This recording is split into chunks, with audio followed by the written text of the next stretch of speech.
Hey everyone, it's Dabicab here.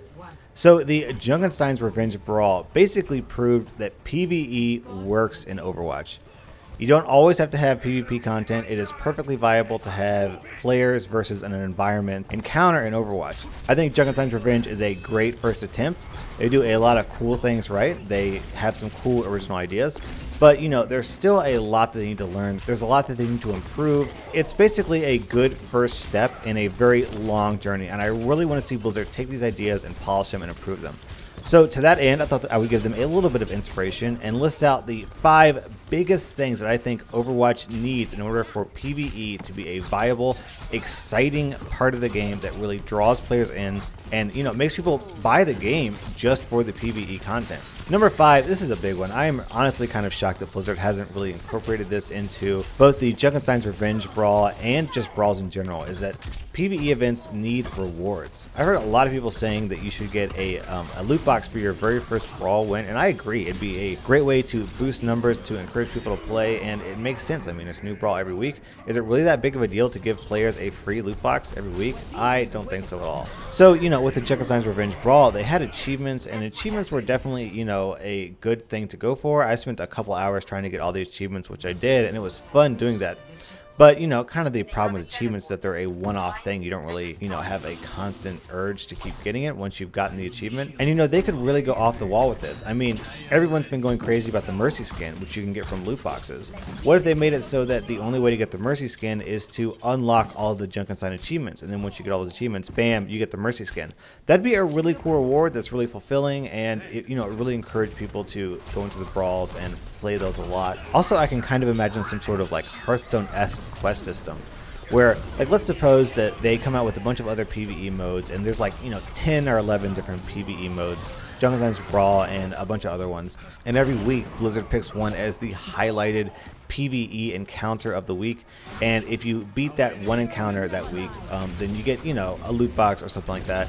I think that these rewards would just really encourage people to play PvE and get really excited about it. Number 4 is lore remakes. I mean, Overwatch has this really awesome lore, but it's kind of like shrouded in mystery. We don't really see a lot of it. We don't really experience it. We're basically coming into the game after all of this cool lore has happened, and we're kind of trying to like piece together what happened in the past. And I feel like a really cool PvE mode would be to make these events from Overwatch's past a playable encounter. The first thing that comes to mind is the Bastion Assault, the Omnic Assault on Eichenwald.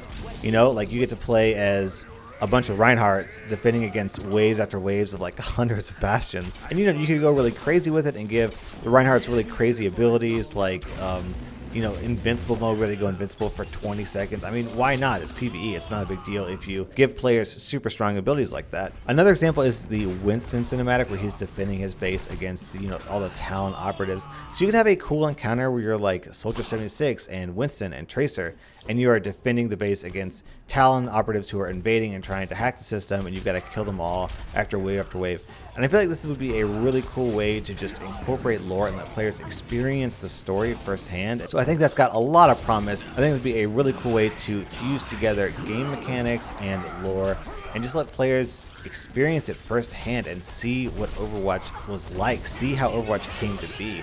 So I think there's really a lot of potential there, and I would love to see Blizzard develop it more. Number 3 is Horde mode. So Junkenstein's Brawl kind of had a Horde mode, not really. It was just sort of like a constant stream of enemies coming at you with occasional bosses. And I think that the better option would be to have, you know, proper waves. Like wave 1 is weak, wave 2 is a little bit stronger, wave 3 is a little bit stronger than that, and it sort of goes up higher and higher and higher. And you have, you know, benchmarks be like, oh, I've made it to wave 44. That's how good I am. Oh, well, we've made it to wave 45, and we're the new record holders because no one else has ever made it to wave 45 before. And I mean, a lot of other games have Horde mode, and the reason why a lot of other games have Horde mode is because Horde mode is fun. It's just fun. I mean, my buddy rants and raves about how Gears of War has his favorite Horde mode of anything in the world. And I mean, I played Man vs. Machine and TF2, and that Horde mode is super fun. So I think that if they sort of tweaked the Junkenstein's Brawl a little bit and made more proper waves with bosses spawning sporadically, I think that'd be a really exciting game mode. Number 2, and this is probably the biggest one to make PvE successful, is balanced team comps. I mean, I understand why Blizzard made the first Junkenstein's Brawl restricted to just those 4 characters. I mean, this is their first attempt, so they kind of wanted to make things controlled. They probably didn't have a lot of time to test everything out. And if you have like 4 bastions, the game would be just trivially easy. So I understand why they did that. However, they need to figure out how to make the game mode somehow balanced for all characters to make a tracer just as valuable as a bastion. And there's a lot of ways they could do that. Like let's take for example Junkenstein's Brawl. If they had some sort of resource in the back that someone had to get and then bring to everyone else, then that would make characters like Tracer or Genji really valuable. If they had artillery in the back that a Bastion or Torbjorn couldn't get to because they were set up in the front, then that would make Genji or Tracer very viable because they could quickly get into the back, kill off that artillery, and keep their Bastion and Torbjorn going.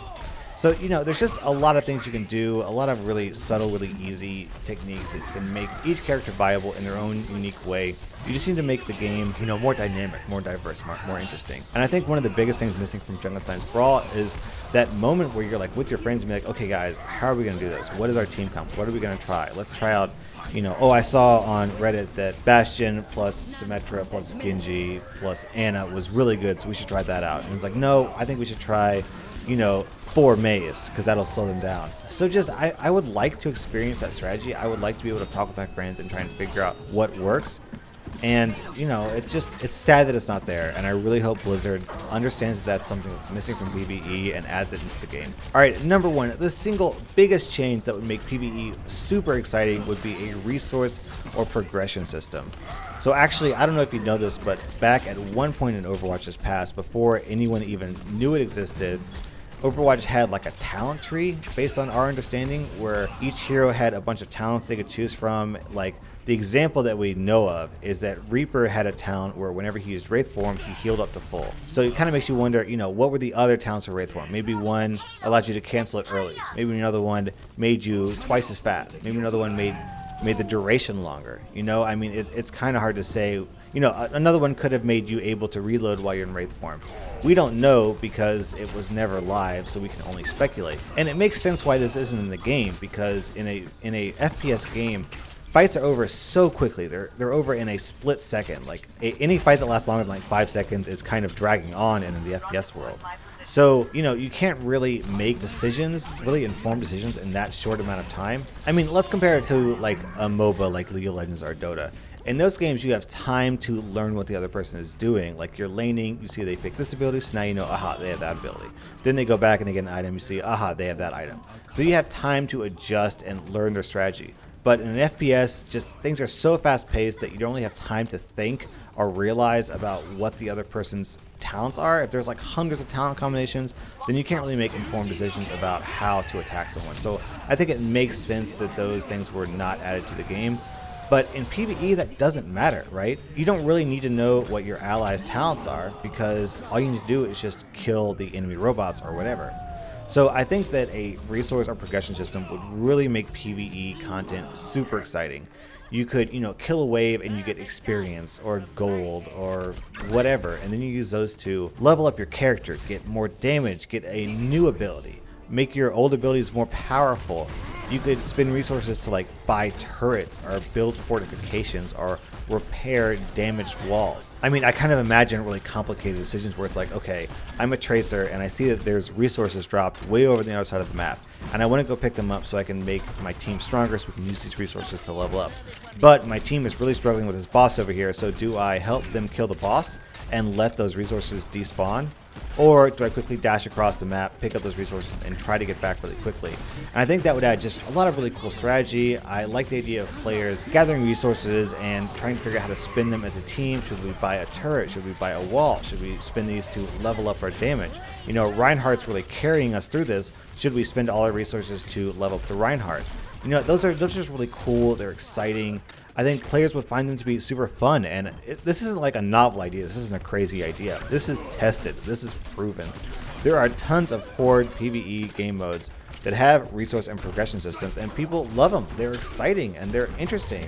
So I'm really hoping that Blizzard just understands that adding a progression system to PvE is not a big deal. It's a super big deal in PvP, and it probably should never exist in PvP. I think I agree with their decision to remove those talents.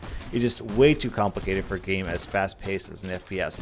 But in a PvE system, it's totally cool, man. Go crazy. It doesn't matter if something's broken or overpowered or underpowered, because there's no player on the other side of a PvE encounter to suffer from it, right? If a talent makes Reinhardt crazy, super overpowered, then the only people who suffers are the robots, you know, the Zomnics. Like, so what? So it's not a big deal. You don't have to worry about breaking the game. Just go crazy, man. Give us cool ability. So that's my list of the top 5 things that can make PvE just as exciting as PvP in Overwatch. Let me know your thoughts. Do you agree or disagree with my list? Do you have anything else to add? Is there something critically missing from PvE content that can really take Overwatch to the next level? Let me know in the comments. Alright, so if you like this video, also don't forget to like and subscribe. It really helps me out. I've also got my Twitter and my Discord links down below, so hit those up if you want to chat with me or hang out. So thank you for watching. Dabacab out.